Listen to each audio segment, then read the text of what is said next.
menginformasikan tugas kelompok yang berjudul tanggung jawab hukum platform e-commerce dalam melindungi konsumen dan penjual.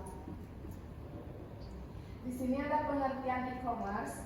E-commerce merupakan bisnis online yang menjual produknya kepada konsumen melalui media online, sehingga dapat juga dikatakan bahwa kegiatan bisnis yang dilakukan dengan menggunakan teknologi elektronik yang menghubungkan antara perusahaan, konsumen, dan masyarakat dalam bentuk transaksi virtual dengan melakukan kegiatan penjualan, pembelian, dan lain-lain. Di era saat ini, banyak bermunculan online shop ataupun perusahaan yang melakukan penjualan berbagai macam barang dengan melalui media e-commerce dengan cara membuat website penjualan. Media internet saat ini menjadi pilihan para produsen dalam melakukan kegiatan jual beli ataupun menawarkan produknya kepada konsumen dengan proses yang mudah tanpa membutuhkan biaya yang besar. Dengan adanya layanan dari e-commerce memberikan banyak kemanfaatan dalam proses jual beli yang dilakukan dari produsen kepada konsumen hanya dengan mengakses internet dari perangkat mobile atau handphone masyarakat.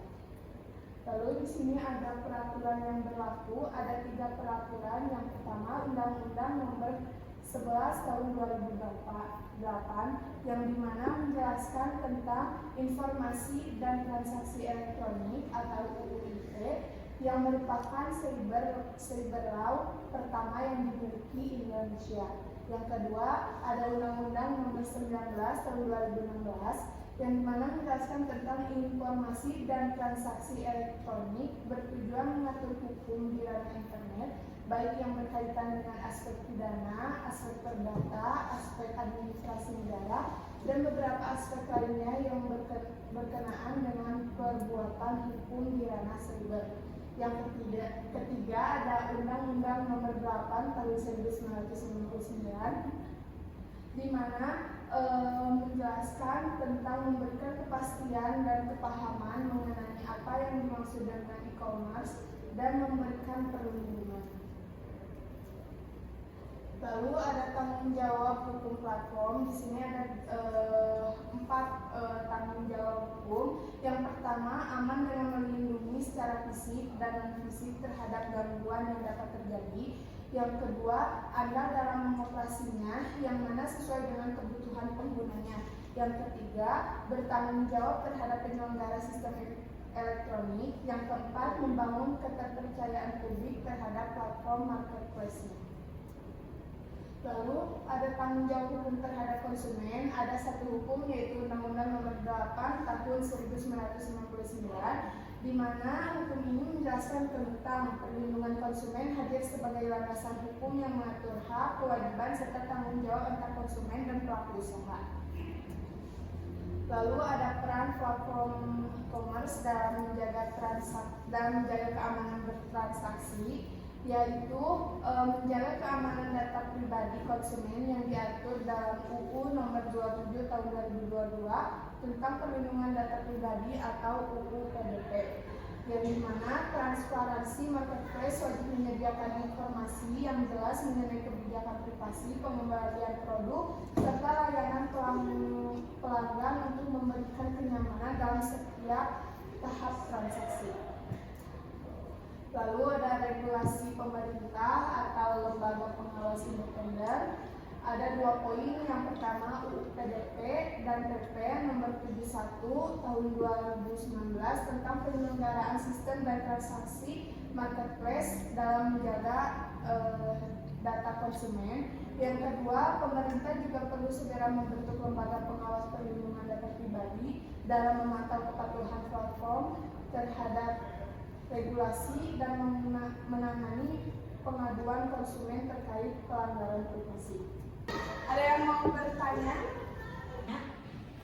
Perkenalkan, nama saya Naira, izin bertanya. Bagaimana platform e-commerce memastikan keamanan data pribadi konsumen yang menggunakan platform mereka? Apa sanksi hukum yang berlaku jika terjadi kebocoran data atau penyalahgunaan data pribadi? Ini saya akan menjawab pertanyaan dari Naira, yaitu bagaimana platform e-commerce memastikan keamanan data pribadi konsumennya dan apa sih sanksi hukum yang berlakunya. Nah, di sini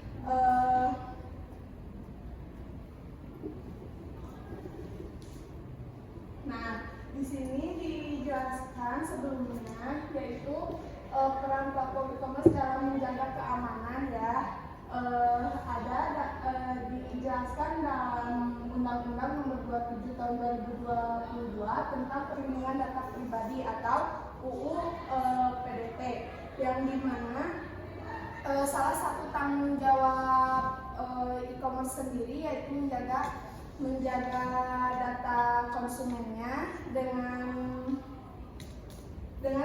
salah satu tanggung jawab utamanya adalah menjaga keamanan data pribadi konsumen yang melibatkan pengumpulan datanya, penyimpanan dan pengelolaan secara otomatis. Cukup? Cukup.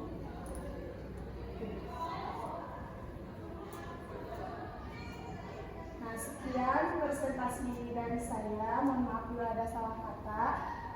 Sekian dari saya. Wassalamualaikum warahmatullahi wabarakatuh.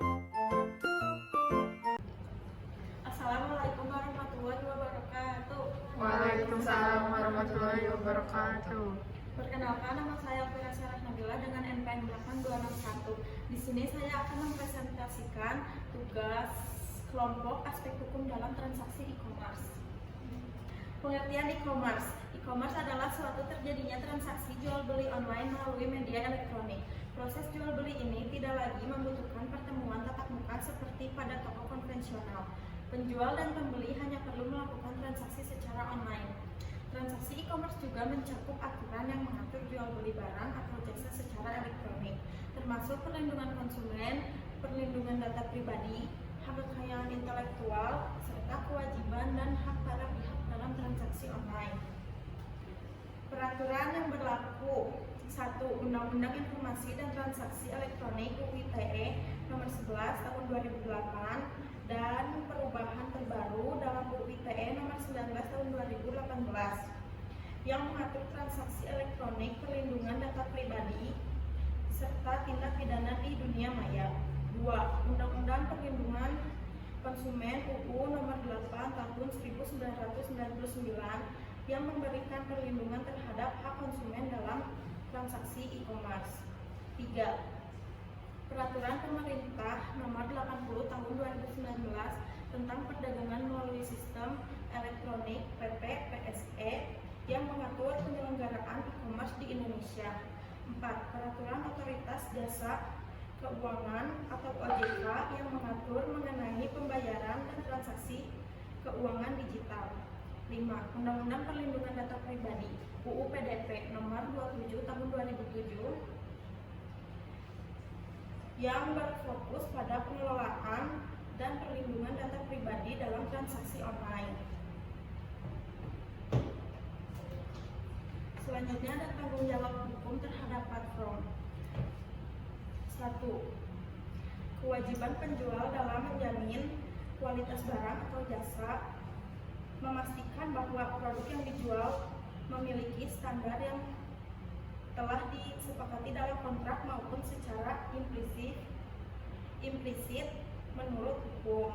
2. Penyediaan informasi yang jelas dan benar oleh penjual adalah kewajiban untuk memberikan data yang akurat, transparan, dan mudah dipahami mengenai barang atau jasa yang ditawarkan.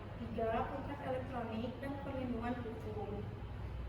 Kontrak ini memiliki kekuatan hukum yang sama dengan kontrak tertulis konvensional, asalkan memenuhi syarat-syarat sahnya suatu perjanjian seperti kesepakatan, kemampuan pihak yang berkontrak, dan objek yang sah.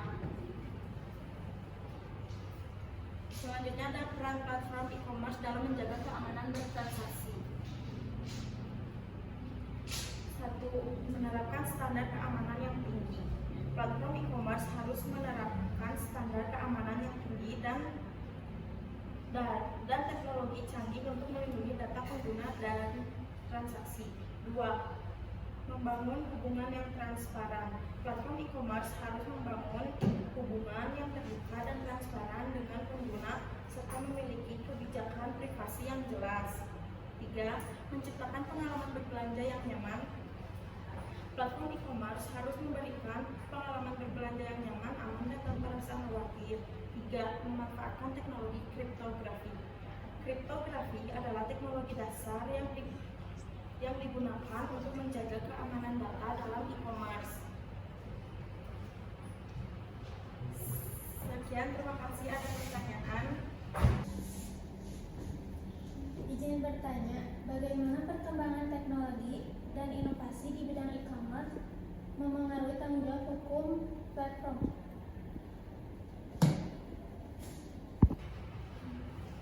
Perkembangan teknologi dan inovasi di bidang e-commerce memperluas tanggung jawab hukum platform dalam beberapa hal utama. Pertama, peningkatan pengumpulan data pengguna melalui transaksi dan analisis. Perilaku memaksa platform untuk lebih ketat dalam melindungi data pribadi sesuai dengan regulasi perlindungan data seperti UU PDP dan GDPR. Kedua, penggunaan AI dan otomatisasi dalam proses transaksi dan moderasi konten menambah kewajiban untuk memastikan transparansi, mencegah diskriminasi, dan melindungi konsumen dari manipulasi. Ketiga, munculnya model bisnis baru seperti marketplace dan penggunaan cryptocurrency menuntut platform untuk memastikan keabsahan transaksi, kualitas produk, serta menyelesaikan sengketa antara penjual dan pembeli. Sekian dari saya. Wassalamualaikum warahmatullahi wabarakatuh. Waalaikumsalam. Assalamualaikum warahmatullahi wabarakatuh. Waalaikumsalam warahmatullahi wabarakatuh. Saya Nuri Rahmanisa, NPM-nya 262, akan mempresentasikan tentang tanggung jawab hukum platform e-commerce dalam melindungi konsumen dan penjual. Yang pertama ada definisi. E-commerce yaitu suatu bisnis yang dijalankan melalui teknologi elektronik yang menghubungkan antara perusahaan, konsumen, dan masyarakat dalam bentuk transaksi virtual untuk melakukan transaksi jual beli. Lalu, media elektronik merupakan salah satu pengantar pedagang dan pembeli dalam melakukan transaksi secara online. Maka diperlukan adanya hukum, dan hukum tersebut dapat ditegakkan apabila ada yang tidak patut dan taat pada hukum yang telah diatur oleh pemerintah. Lalu ada peraturan yang berlaku. Penjual berhak memperoleh pembayaran dari pembeli atas produk yang dibeli. Jika pembeli tidak melakukan pembayaran dalam waktu yang ditentukan, maka penjual dapat membatalkan pembelian barang tersebut dan menjualnya kepada calon pembeli lain. Begitupun dengan pembeli atau konsumen yang berhak komplain atas ketidaksesuaian barang yang dibelinya. Itu terdapat pada Undang-Undang Nomor 8 Tahun 1999 tentang perlindungan konsumen, kepastian pada pelaku usaha, serta penyelenggaraan e-commerce. Peraturan e-commerce di Indonesia secara spesifik diatur dalam Pengaturan Pemerintah Nomor 80 Tahun 2019 tentang perdagangan melalui sistem elektronik. Lalu yang selanjutnya ada tanggung jawab hukum platform. Itu terdapat di dalam pasal 15 ayat 1 UU ITE. Penyelenggara sistem elektronik wajib menyelenggarakan sistem elektronik secara andal dan aman, serta bertanggung jawab terhadap beroperasinya sistem elektronik sebagaimana mestinya. Yang kedua, pasal 15 ayat 2 UU ITE. Penyelenggara sistem elektronik wajib menjamin keberlangsungan dan keamanan sistem elektronik sesuai dengan ketentuan peraturan perundang-undangan. Lalu di sini juga ada hak konsumen. Yang pertama, hak atas kenyamanan, keamanan, dan keselamatan, yaitu memastikan produk yang akan dibeli. Yang kedua, ada hak atas informasi yang benar, jelas, serta jujur. Penjelasan yang rinci dari penjual. Yang ketiga, ada hak atas pilihan. Konsumen berhak atas pilihannya tanpa ada paksaan dari pelaku usaha. Yang keempat, ada hak untuk didengar, yaitu keluhan atau saran harus dipertimbangkan oleh pelaku usaha. Yang selanjutnya, hak atas kompensasi, yaitu konsumen berhak mendapatkan ganti rugi jika tidak sesuai dengan yang dijanjikannya. Lalu peran platform e-commerce dalam menjaga keamanan bertransaksi. menjaga keamanan data pribadi konsumen terdapat pada UU Nomor 27 Tahun 2022 tentang Perlindungan Data Pribadi atau UU PDP. Terus yang kedua, memverifikasi keaslian produk dengan cara melakukan pengecekan terhadap reputasi penjual melalui rating dan ulasan dari pembeli sebelumnya. Yang ketiga, transparansi, wajib menyediakan informasi yang jelas mengenai kebijakan privasi, pengembalian produk, serta layanan pelanggan untuk memberikan kenyamanan dalam setiap tahap transaksi. Yang terakhir ada sistem autentikasi 2 faktor, menambah lapisan keamanan dalam proses login dan transaksi. Sekian dari saya. Ada yang mau ditanyakan?